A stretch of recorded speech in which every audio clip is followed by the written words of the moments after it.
Bismillahirrahmanirrahim. Assalamualaikum warahmatullahi wabarakatuh. Alhamdulillahirabbil alamin.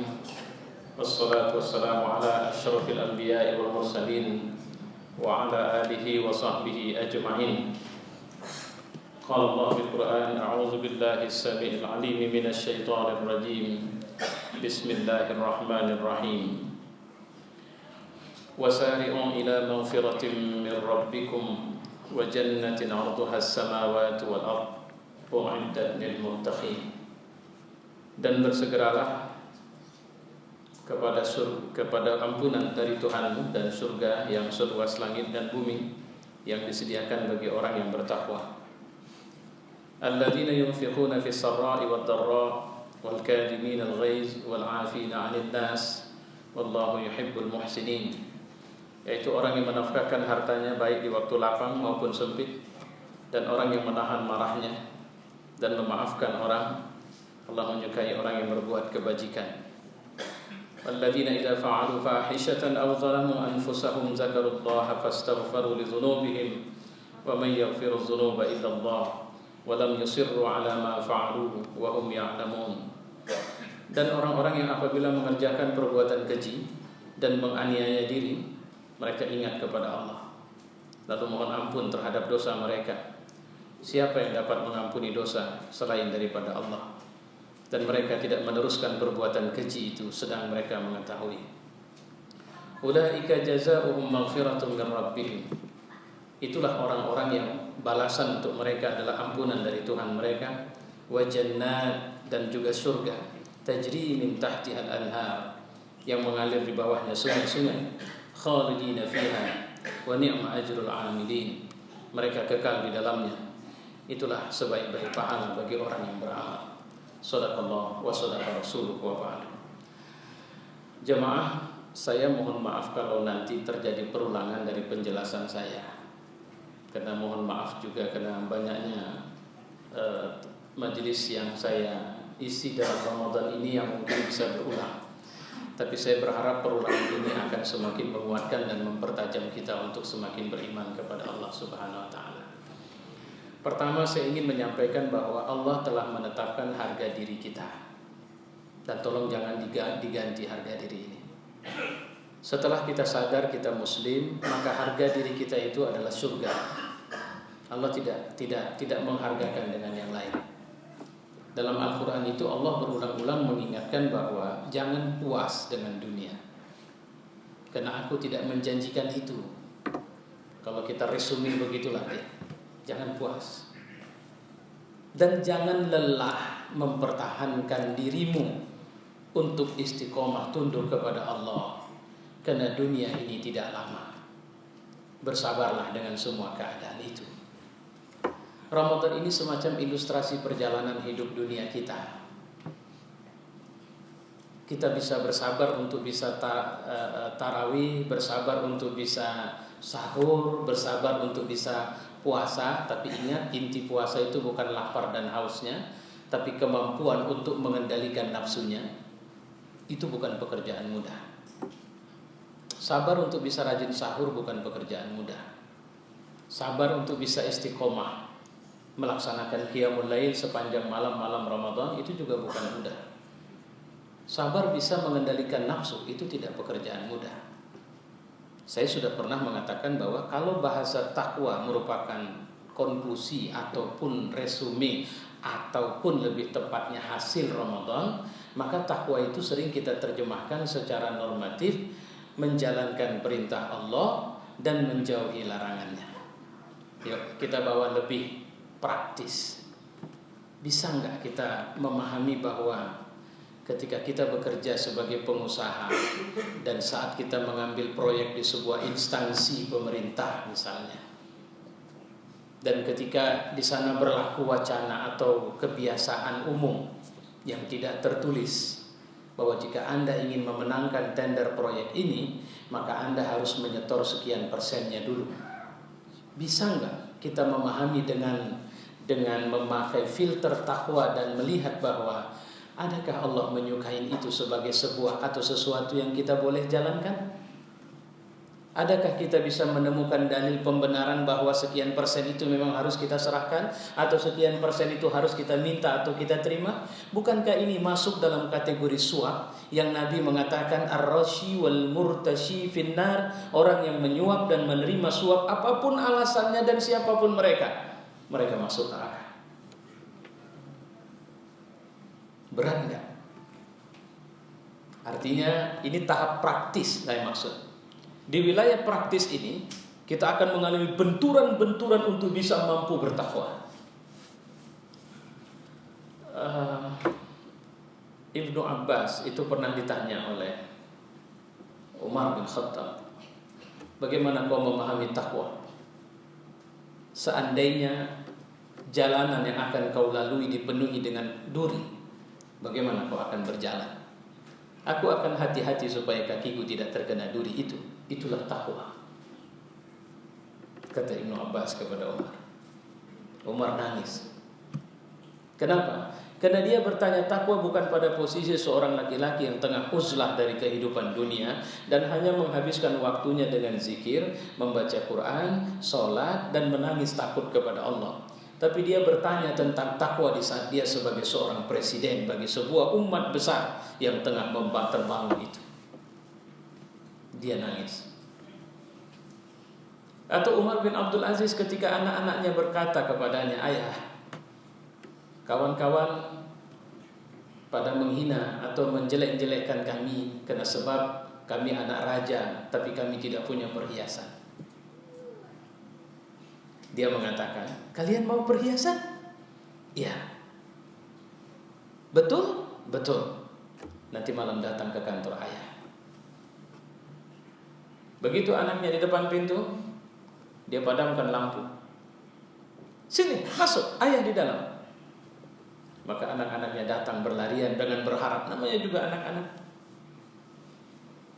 bahwa ayahnya benar akan memberikan perhiasan kepada mereka. Dia menarik lacinya dan mengeluarkan benda bercahaya. Nah, pakai. Ayah nggak salah ambil. Enggak, nih, pakai. Kalau kalian sanggup memakainya, ayah akan memberikan kepada kalian perhiasan dari harta negara. Kenapa? Karena dia memberikan bara api kepada anaknya. Ayahmu cuma presiden, nah. Kalau pakai bahasa dulu, kalau bahasa sekarang beda itu bilangnya, cara bilangnya. Ayah cuma orang suruhan, nah. Ayah ini disuruh oleh rakyat ini untuk memimpin mereka, melayani mereka. Dan kekayaan yang ayah pegang ini bukan kekayaan ayah. Ini kekayaan yang satu hari kelak ayah akan ditanya bagaimana ayah mengendalikan harta negara ini.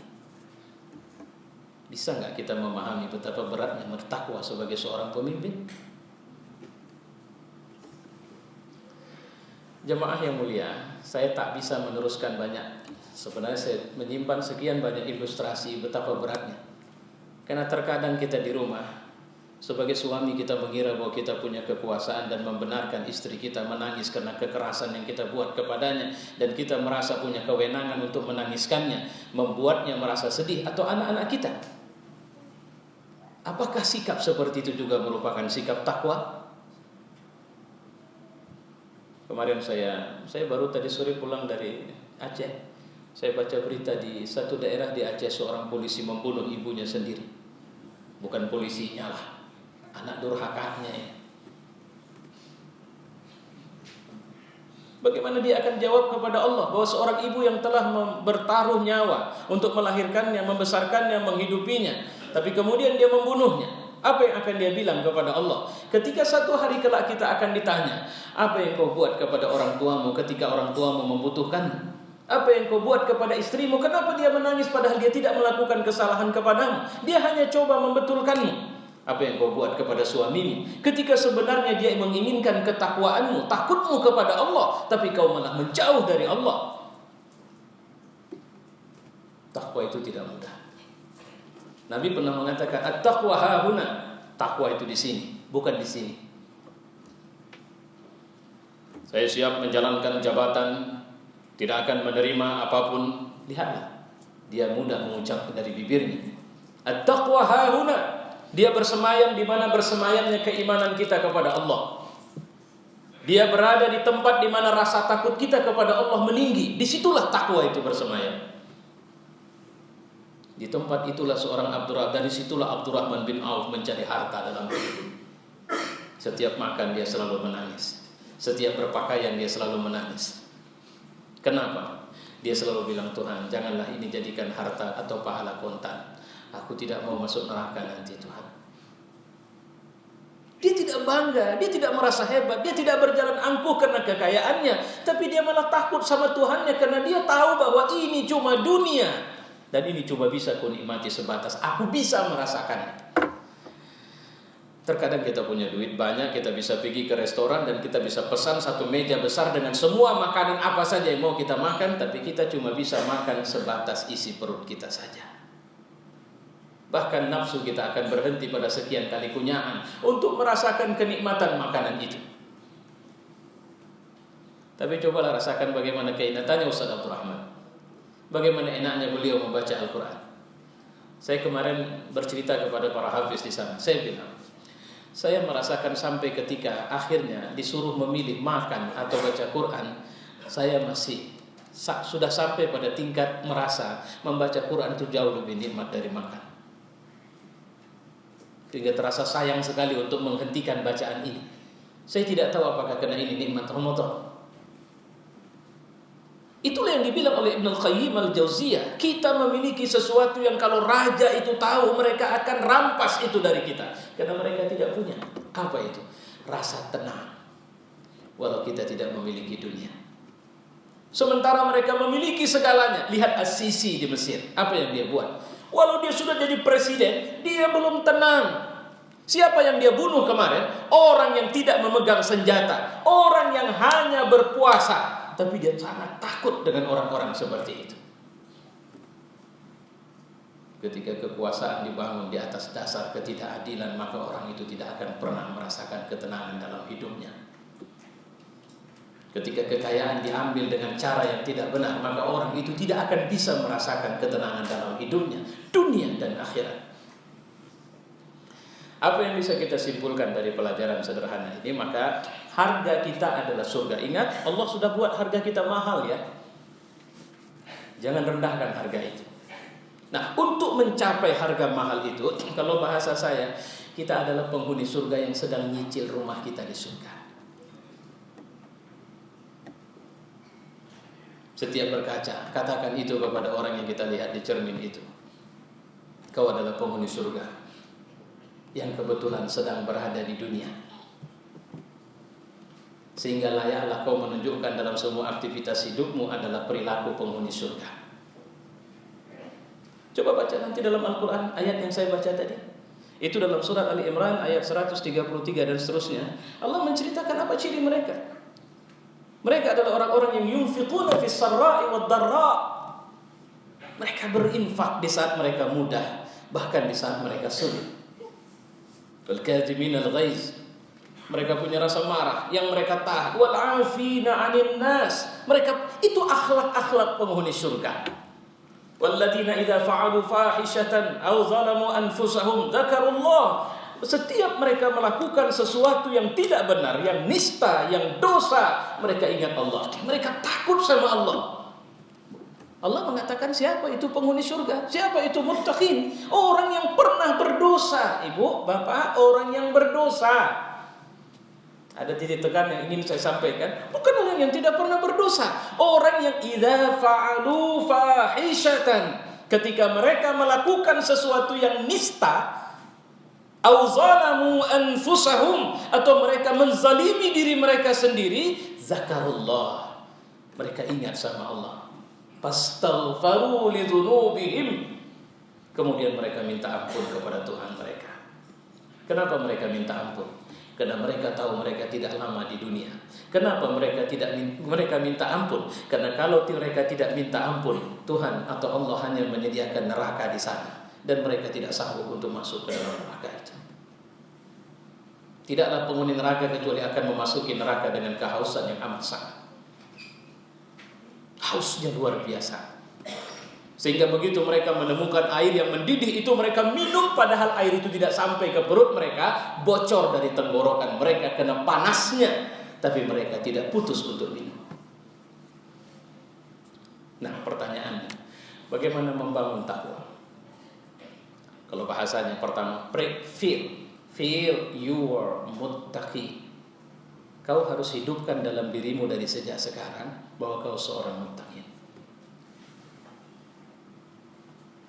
Kalau bahasa orang-orang di luar sana ketika bicara dengan pendekatan the secret atau law of attraction, mereka bicara kalau Anda menginginkan kesuksesan, yang pertama Anda lakukan bahwa Anda harus menghidupkan rasa sukses itu dalam diri Anda dulu. Maka saya mengatakan, rasakan bahwa kaulah orang bertakwa itu. Setelah kita merasakan, prepare, kita siapkan. Apa yang kita siapkan? Bahwa ternyata amunisi untuk bertakwa itu bukan kekayaan, tapi keikhlasan dan kesabaran. Karena ini berat. Setan tidak mau kita bertakwa. Setan ingin hancurkan kita. Setan ingin gunakan nafsu kita. Jangan lupa, Yusuf alaihi salam ketika Zulaikha mengatakan kepadanya, kemarilah Yusuf. Siapa Zulaikha? Bukan pelacur. Dia perempuan baik, dia cantik, dia perempuan terhormat, dia kaya. Dia bukan perempuan yang suka centil keluar rumah. Dia perempuan yang biasa di rumah. Dia cantik. Dia istri seorang bangsawan, masih muda. Kemarilah Yusuf. Apakah Yusuf orang yang tidak punya? Quran itu menyelipkan cerita. Sebenarnya ada rasa di hati Yusuf kepada Zulaikha ketika peluang itu dibuka oleh Zulaikha. Tapi apa kata Yusuf? Wa ma ubarri'u nafsi inna nafsa la'ammarata bis-su' illa ma rahima rabbi. Itu bahasa takwa. Aku tidak mau ikut ajakan nafsu, karena nafsu mengajak kepada keburukan kecuali yang Allah sayang. Ini bahasa takwa saya bilang tadi. Pak, aman Pak. Pokoknya enggak tersangkut hukum. Saya mau tanya sama kamu. Tersangkut enggak dengan hukum Allah ini? Kalau itu jauh sudah kita bahas ini Pak. Kalau begitu ceritanya, kau bawa pulang itu. Kemarin seorang tua selesai di satu masjid, saya sampai memeluk beliau. Sampai saya bilang, Pak, insya Allah kita ketemu di surga. Dia menangis bercucur-cucur air mata. Saya yang menangani semua proyek ini, Ustaz. Setiap saya menjalankan, dia sudah pensiun, dia sudah orang tua. Setiap saya menjalankan proyek ini, 4% untuk saya. Saya selalu mengatakan bahwa ini sudah pekerjaanku. Kau ambil 4% itu. Aku sudah mensyukuri gajiku. Akhirnya oleh perusahaan aku diberikan kesempatan untuk berangkat haji. Saya bilang, itu hadiah luar biasa. Kenapa? Karena haji itu sebenarnya bukan hadiah perusahaan, tapi hadiah dari Allah untuk mengundang Bapak. Dan lihatlah itu. Akhirnya aku bisa mengambil mobil itu untuk dilelangkan dan aku membelinya. Dan aku baru sadar sekarang, inilah mobil yang kugunakan untuk selalu pergi ke tempat ibadah. Dan inilah kegiatanku hari-hari. Sambil bercucur air mata dia. Saya bilang, saya menemukan orang luar biasa di sini. Dan mudah-mudahan kalau kita tidak bertemu lagi nanti Allah temukan kita di surga. Itu bahasa takwa. Nah sekarang persoalannya bagaimana? Lakukan. Ustaz berat. Oke, Allah tahu. Bukankah tadi dibilang walladzina idza fa'alu fahishatan aw zalamu anfusahum zakarullah. Jangan mau dirusak setan. Ketika kita menjalani hidup ternyata kita masih terjatuh dalam dosa, masih berat sekali untuk sempurna, jangan putus ingatan dan hubungan kepada Allah. Minta ampun terus sama Dia. Sampai akhirnya Allah memberikan kepada kita pahala. Apa yang pertama? Keampunan dari Allah. Apa yang kedua? Surga. Dan saya hakul yakin kita semua masuk surga selama kita mau. Kalau tak mau kita tak bisa masuk surga. Itu kata Nabi. Kedua, jangan pernah putus asa ketika ada dosa dalam kehidupan kita. Saya pikir ini wallahu a'lam bishawab. Wassalamualaikum warahmatullahi wabarakatuh.